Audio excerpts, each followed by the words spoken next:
So what's up mga keepers, good morning. Yan, nagpakain tayo ng Max Growth. Then yan, nilagyan natin ng probiotics. Yan, nababad na natin to ng 30 minutes. Then tapon na natin yung sabaw-sabaw. Yan, kasi yan, babad naman natin to ng 30 minutes.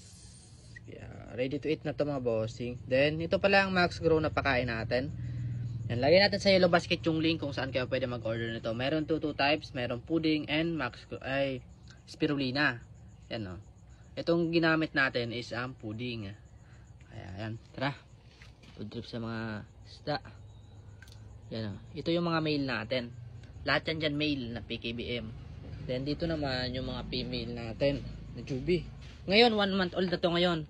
Yung mga gusto dyan mag-avail, pwede na tayo mag-release yan o. Kita nyo naman. Yan o. Pwede na tayo nito mag-release. Medyo damihan natin dito kasi madami yan eh. Kukulangin. Dito sa kabila naman para hindi sila magsikip-sikip yan. Yun naman.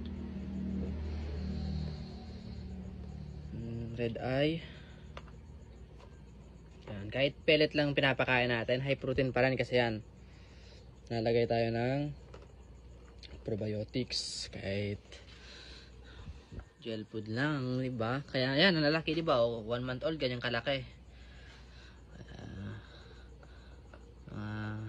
Basta natin dito is ang lalaki kasi yan, pinoprobiotics natin, pinapakain natin ng mga healthy. Try natin pakainin yung flower horn pal natin na alaga. Try natin. Kasi pwede naman to kahit saan eh. Yan o. Diba? Kumakain ng gel food na may probiotics. Gaganda pa yan dito. Kasi yan, pinapakain natin. Yan pa isa pa. Last na. Diba? Kahit flower horn pwede. Kahit anong isda pwede ito mga pare mga nagtatanong. Kung pwede ba yung gel food sa mga iba't ibang isda. Pwede mga bossing.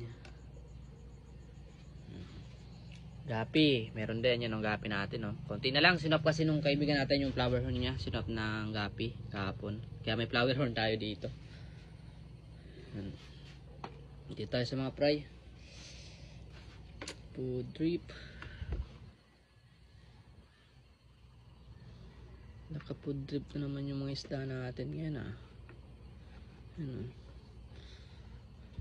Wala tayo ngayon nahat sa BBS. Bukas na lang ako magpapakain ng BBS. Tinamad kasi sa kapon eh. Hindi ko pa naalis yung mga initlugan na doon nakasalang pa. Tinamad ako. Kaya ayan. Mag gel food muna sila. Pati dito sa mga jubi natin Dito hindi pa tayo dito nakapag-separate ng male tapos female.